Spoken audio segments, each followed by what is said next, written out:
दृष्टि आईएएस के audio article programme में आपका स्वागत है। आज का हमारा आर्टिकल लाइव मिंट में प्रकाशित खबर privatisation of government banks may have to wait a little longer और द हिंदू बिजनेस लाइन में छपी news privatisation of IDBI bank will be opposed strongly AIBOA के सम्मिलित सारांश पर आधारित है। इस आर्टिकल में टीम दृष्टि के इनपुट्स भी शामिल है और ये आर्टिकल सामान्य अध्ययन प्रश्न पत्र 3 के अर्थव्यवस्था खंड से जुड़ा है।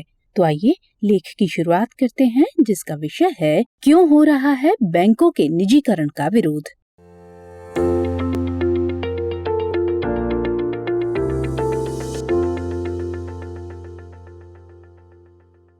हाल ही में AICBEF यानी अखिल भारतीय केंद्रीय बैंक कर्मचारी परिसंघ और AIBOA यानी अखिल भारतीय बैंक अधिकारी एसोसिएशन ने बैंकों के निजीकरण के खिलाफ 2 दिनों की बैंक हड़ताल आयोजित की। इसकी वजह ये थी कि इन दिनों सार्वजनिक क्षेत्र के बैंकों के निजीकरण को आसान बनाने की प्रक्रिया ने गति पकड़ ली है, ताकि अगले वित्त वर्ष की शुरुआत होने तक कम से कम एक बैंक का निजीकरण पूरा हो सके।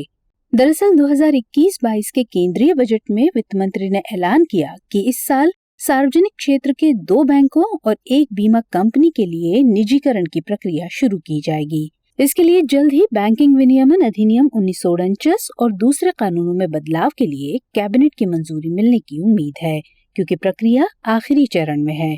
इन बदलावों में सार्वजनिक क्षेत्र के बैंकों पर लागू 20% विदेशी निवेश कैप को हटाने के साथ इन बैंकों के कर्मचारियों के लिए एक स्वैच्छिक सेवानिवृत्ति योजना यानी VRS को भी शामिल करने की बात है। हालांकि बैंक संघों की मांग कुछ और ही है। संघों की मांगों में बैंकों के लिए 5 दिनों के काम का सप्ताह, पेंशन योजना का अपग्रेडेशन, बच्चों की देखभाल के लिए अवकाश की सुविधा, पुरानी पेंशन योजना की बहाली और LIC एवं बैंक कर्मचारियों के बीच महंगाई भत्ते यानी DA में मौजूद फासले को खत्म करना शामिल है। तो पूरा मामला यही है जिसने बैंकों के निजीकरण के मामले को सुर्खियों में ला दिया है। लिहाजा आज के इस ऑडियो आर्टिकल में हम बैंकों के निजीकरण और उससे जुड़े सभी अहम पहलुओं पर विस्तार से चर्चा करेंगे। तो सबसे पहले निजीकरण को ठीक से समझ लेते हैं।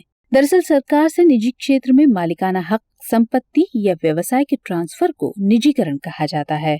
निजीकरण के बाद सरकार इकाई या व्यवसाय की मालिक नहीं रह जाती है। ये विनिवेश का ही अगला चरण है। विनिवेश के तहत सार्वजनिक क्षेत्र की कंपनियों की इक्विटी के कुछ हिस्सों को निजी कंपनियों या लोगों को बेच दिया जाता है। सरकारी कंपनियां 2 तरह से निजी कंपनियों में तब्दील हो सकती हैं।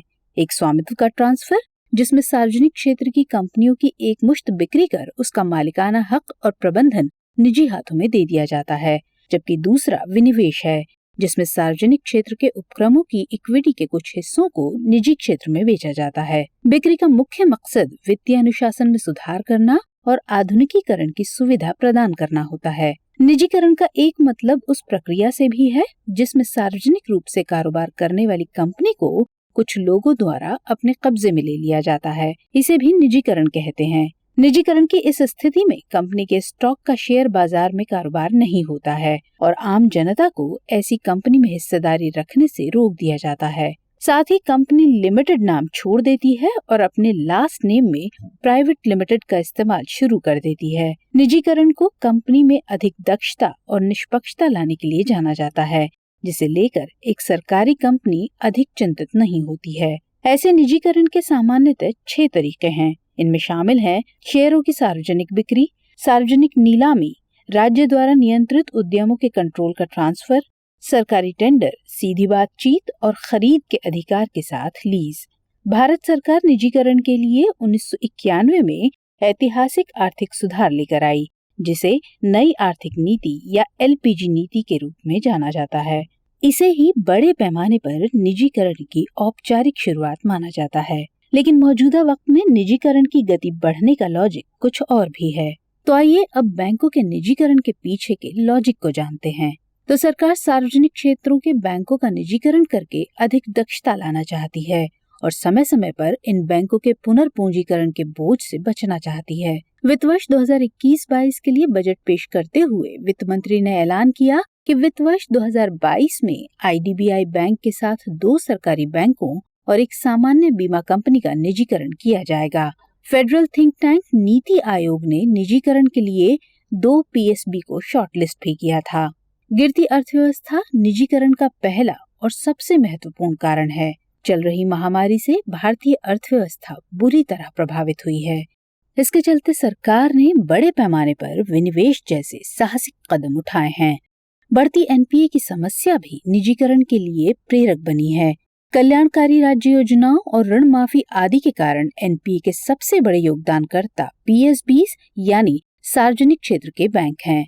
सरकार पीएसबीज के निजीकरण के माध्यम से एनपीए को कम कर पीएसबीज पर दबाव को घटाने का प्रयास कर रही है। इसके अलावा सरकार का कहना है कि बैंकों का राष्ट्रीयकरण जिस मकसद से किया गया था वह आज भी सही मायने में पूरा नहीं हुआ है। उसकी गति वह नहीं है जो होनी चाहिए थी। बदले में खराब प्रबंधन, बेहतर सेवा की कमी और भारी एनपीए जैसी समस्या ही उभर कर सामने आई हैं। साथ ही सरकार का कहना है कि उसका टारगेट फैसिलिटेटर की भूमिका में रहने का है, न कि रेगुलेटर या ऑपरेटर की। और आखिर में दोहरे नियंत्रण का भी एक मुद्दा है। मतलब ये कि बैंकिंग विनियमन अधिनियम 1949 और आरबीआई अधिनियम 1934 के जरिए वित्त मंत्रालय और आरबीआई द्वारा पीएसबी पर दोहरा नियंत्रण है। निजी बैंकों के विपरीत आरबीआई के पास पीएसबीज के शासन में स्वायत्तता नहीं है। इसमें सरकार का लगातार दखल होता है, जो पीएसबीज के सामान्य कामकाज का राजनीतिकरण करता है। पीएसबी के निजीकरण के निर्णय ने आर्थिक और राजनीतिक विश्लेषण के साथ पूरे देश में एक बड़ी बहस छेड़ दी है। कई लोग व्यापक पैमाने पर इसका विरोध कर रहे हैं। तो चलिए अब देखते हैं कि आखिर लोग इसका विरोध क्यों कर रहे हैं। तो अखिल भारतीय बैंक अधिकारी परिसंघ के मुताबिक पीएसबीज के निजीकरण से नौकरी छूट जाएगी और वित्तीय समावेशन को धक्का लगेगा, क्योंकि ऐसा होने से कई ग्रामीण शाखाएं बंद हो जाएंगी। पीएसबी के विलय ने सार्वजनिक क्षेत्र के बैंकों की संख्या पहले ही 27 से घटाकर 12 कर दी है, जिससे कर्मचारियों की छंटनी और बैंक शाखा बंद होने की प्रक्रिया शुरू हो गई है। पीएसबीज की कुल कर्मचारी संख्या मार्च 2017 में 8.57 लाख से गिरकर मार्च 2021 में लगभग 7.7 लाख हो गई है। मार्च 2017 और सितंबर 2021 के बीच पीएसबी शाखाओं की कुल संख्या में 3,321 की गिरावट आई है। पीएसबीज के निजीकरण से इन प्रवृत्तियों में और तेजी आएगी और युवाओं के लिए रोजगार के अवसर कम होंगे। परिसंघ का ये भी मानना है कि अनुसूचित जाति या अनुसूचित जनजाति और ओबीसी वर्ग मुख्य धारा से वंचित रहेंगे, क्योंकि वर्तमान में निजी क्षेत्र कमजोर वर्गों के लिए आरक्षण नीतियों का पालन करे, इस तरह का कोई भी प्रावधान नहीं है। इसके अलावा निजी क्षेत्र के बैंक लाभ के मकसद से प्रेरित होकर आबादी के अधिक संपन्न वर्गों और महानगरीय तथा शहरी इलाकों पर अपना ध्यान केंद्रित करते हैं। इसलिए सार्वजनिक क्षेत्र के बैंकों के निजीकरण से समाज के कमजोर वर्गों, विशेषकर ग्रामीण इलाकों में वित्तीय समावेशन को धक्का लगेगा। इतना ही नहीं, भारत में सभी वाणिज्यिक बैंक जमाओं में लगभग 65% और सभी व्यक्तिगत बैंक जमाओं में लगभग 70% पीएसबी का हिस्सा है। भारतीय ग्राहक पीएसबी द्वारा दी जाने वाली अपनी जमा राशि की सेफ्टी और सिक्योरिटी को प्राथमिकता देते हैं। हाल के दिनों में yes bank, Lakshmi Vilas bank, IL&FS और DHLF जैसे कई निजी बैंक और वित्तीय संस्थान विफल हो गए हैं, जबकि इसके विपरीत पीएसबीज की विफलता का एक भी मामला नहीं है। पीएसबीज का निजीकरण पीएसबी जमा के पीछे सरकारी गारंटी को हटा देगा और घरेलू बचत को कम सुरक्षित बनाएगा। साथ ही पीएसबीज के निजीकरण का मतलब बैंकों को निजी कॉर्पोरेट्स के हाथों बेचना होगा, जिनमें से कई पीएसबीज के ऋण पर डिफॉल्टर हो चुके हैं। निजी बैंकों में बढ़ते एनपीए और धोखाधड़ी ने ये भी दिखाया कि ये धोखाधड़ी करने वाले बैंक के स्वामित्व से स्वतंत्र थे। एनपीए की समस्या का कोई समाधान देना तो दूर, पीएसबीज के निजीकरण से साठगांठ वाले पूंजीपति को ही फायदा होगा। विरोध की एक वजह बैंकों के एनपीए का राइट ऑफ करना भी है। इसे बैंकों की बैलेंस शीट को साफ करने के लिए आमतौर पर इस्तेमाल किया जाने लगा है, यानी उस राशि को बैंक अपनी परिसंपत्ति का हिस्सा नहीं मानता है। हालांकि सरकार का दावा है कि राइट ऑफ के बाद भी वसूली के प्रयास जारी रहते हैं, मगर वित्त मंत्रालय के जवाब के मुताबिक 2016-17 और 2020-21 के बीच विभिन्न चैनलों के माध्यम से राइट ऑफ किए गए ऋणों में से केवल 86,986 करोड़ रुपए की ही वसूली हुई, जबकि इसी अवधि के दौरान एनपीए राइट ऑफ की कुल राशि 7 लाख करोड़ रुपए से ज्यादा थी। राइट ऑफ ने बैंकों के वित्तीय नुकसान में योगदान दिया है, क्योंकि इसने एक तरफ तो बैंकों की पूंजी को कम किया है तो दूसरी तरफ निजी क्षेत्र के ऋण डिफॉल्टर को बाहर निकलने का एक मौका दिया है। हालांकि इन तमाम बातों के बावजूद निजीकरण के काफी सारे फायदे भी हैं। तो अब सवाल है कि बैंकों के निजीकरण के ये कौन कौन से फायदे हैं। तो इसका सबसे ज्यादा फायदा है कि ये एनपीए की समस्या से निपटने में काफी मददगार साबित होगा। एनपीए की समस्या बीते सालों में लगातार बढ़ी है और ये कभी न खत्म होने वाला बोझ बन गया है। बैंकिंग क्षेत्र एनपीए के बोझ से दब गया है। इसमें ज्यादातर हिस्सा पीएसबी का है, जो कि आमतौर पर कल्याणकारी योजनाओं और राइट ऑफ पर खर्च करने के कारण बढ़ा है। ये अर्थव्यवस्था के प्रभावी और तेज विकास के लिए अभी भी एक बड़ा मुद्दा बना हुआ है।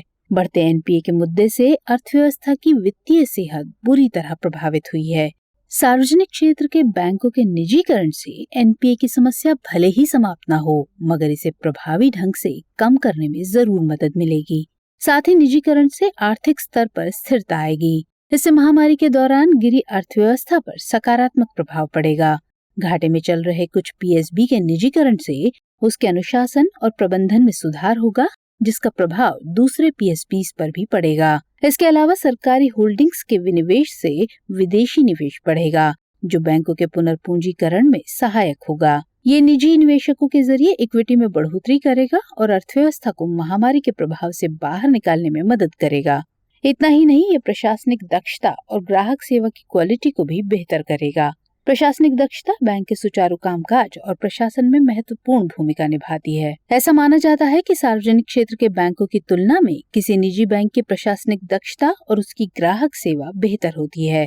लिहाजा सार्वजनिक क्षेत्र के बैंकों के निजीकरण से ग्राहकों को सेवा का बेहतर अनुभव प्राप्त होगा। हमें पता है कि निजी बैंक तकनीक पर ज्यादा जोर देते हैं, तो ऐसे में तकनीक संचालित उत्पाद निजी बैंकों को ग्रामीण इलाकों में अपनी पहुंच बढ़ाने और अपने ग्राहकों को गुणवत्तापूर्ण सेवाएं देने में सक्षम बनाएंगे। इसके अलावा अगर बात पूंजी प्रवाह की करें तो ये पूंजी प्रवाह और विदेशी निवेश को बढ़ावा देगा। भारत में विदेशी निवेश की आमद की वैसे भी बड़ी संभावना है। ऐसे में बैंकिंग क्षेत्र में अधिक पूंजी लगाने के अवसर पैदा करने से विदेशी निवेश और आकर्षित होगा। इससे प्रभावित अर्थव्यवस्था को सुधारने में काफी मदद मिलेगी।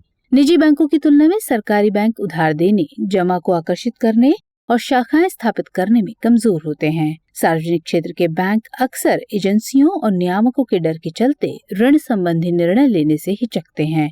विदेशी निवेश की आमद निजी बैंकों को बेहतर उत्पाद, सस्ते उधार और ग्रामीण क्षेत्रों में विकास को बढ़ावा देगी। साथ ही कम लागत वाली सेवाएं और ऋण पर कम ब्याज देने के लिए ज्यादा जोखिम लेने की इजाजत देगी। निजीकरण का एक और फायदा बाजार में स्वस्थ प्रतिस्पर्धा के रूप में देखने को मिलेगा। निजीकरण निजी निवेशकों को बाजार में बढ़ी हुई प्रतिस्पर्धा के साथ एक समान अवसर प्रदान करेगा, जो अंततः निजी बैंकों को बेहतर प्रदर्शन करने और उनकी दक्षता बढ़ाने के लिए प्रेरित करेगा। निजी बैंक प्रतिस्पर्धा में वृद्धि के कारण नवाचारी उत्पाद पेश करेंगे, जो रिस्क का मूल्यांकन करने, उसमें सुधार करने, प्रोडक्ट का मूल्य तय करने और कम सेवा लागत को सुनिश्चित करने में सहायक होगा। इसका आखिरी फायदा रोजगार सृजन के मामले में होगा। असल में पीएसबी के निजीकरण से बैंकों को बेहतर बुनियादी ढांचे और प्रभावी जनशक्ति उपलब्ध होगी। इससे बैंकों को टारगेट बेस्ड जरूरतों को पूरा करने के लिए बैंकिंग, वित्त और तकनीक में विशेष योग्यता वाले व्यक्तियों की जरूरत पड़ेगी, जो अधिक कुशल रोजगार के अवसर पैदा करेगा। आइए अब नजर डालते हैं कि ऐसे में आगे की राह क्या हो सकती है। तो सरकार ने पहले संकेत दिया था कि प्रॉम्प्ट करेक्टिव एक्शन यानी पीसीए या त्वरित सुधारात्मक कार्रवाई के तहत आए बैंकों या कमजोर बैंकों को निजीकरण से बाहर रखा जाएगा, क्योंकि उनके लिए खरीदार मिलना मुश्किल होगा।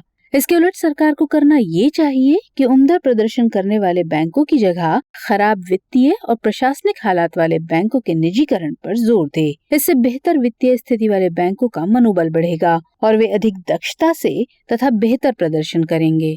वित्तीय समावेशन बनाए रखने और उसे लगातार बढ़ाने के लिए सरकार को कुछ प्रावधान बनाने की जरूरत है। इसके लिए सरकार बैंकों की शाखाओं की कुछ निश्चित संख्या ग्रामीण इलाकों में बनाए रखने का प्रावधान तय कर सकती है। साथ ही वंचित तबकों को मुख्य धारा में लाने के लिए नए तरीकों की तलाश करने की भी दरकार है। ऐसा न हो कि आर्थिक लक्ष्य पाने की कोशिश में संवैधानिक लक्ष्य पीछे छूट जाएं। इसके अलावा सरकार को बैंकों के हितधारकों की चिंताओं पर भी गौर करना चाहिए। उनकी खास चिंता भविष्य की रोजगार सुरक्षा को लेकर है, जहां निजी कंपनियों द्वारा कर्मचारियों के प्रति हायर एंड फायर पॉलिसी को अपनाया जाता है। उनकी चिंताओं का समाधान किए बिना निजीकरण की प्रक्रिया को आगे बढ़ाने की कोशिश नहीं करनी चाहिए। तो कुल मिलाकर कहें तो सार यही है कि भारत में बैंकिंग क्षेत्र अर्थव्यवस्था के विकास में सबसे बड़ा रोल अदा करता है। हालांकि महामारी के चलते अर्थव्यवस्था में आई गिरावट से इस पर, विशेष रूप से पीएसबी पर भारी प्रभाव पड़ा है। अर्थव्यवस्था और बैंकिंग क्षेत्र के विकास को बढ़ाने के लिए सार्वजनिक क्षेत्र के बैंकों का निजीकरण करने का सरकार का फैसला बैंकिंग क्षेत्र में पूंजी प्रवाह और विदेशी निवेश में बढ़ोतरी कर एक संरचनात्मक परिवर्तन लाएगा। ये परिवर्तन बैंकिंग क्षेत्र के लिए एक वरदान साबित हो सकता है। बैंकिंग क्षेत्र के लिए नए युग का उदय अंततः देश के आर्थिक विकास की रफ्तार को बढ़ाएगा। पीएसबी का निजीकरण बाजार में प्रतिस्पर्धा को बढ़ावा देगा और कर्ज में डूबे पीएसबी को विकास के एक स्थिर रास्ते की ओर ले जाएगा। आइए अब नोट करते हैं आज का सवाल। निजीकरण से आप क्या समझते हैं? क्या सार्वजनिक क्षेत्र के बैंकों के निजीकरण से वित्तीय समावेशन और सामाजिक बैंकिंग की अवधारणा संकट में है? औचित्यपूर्ण उत्तर दीजिए।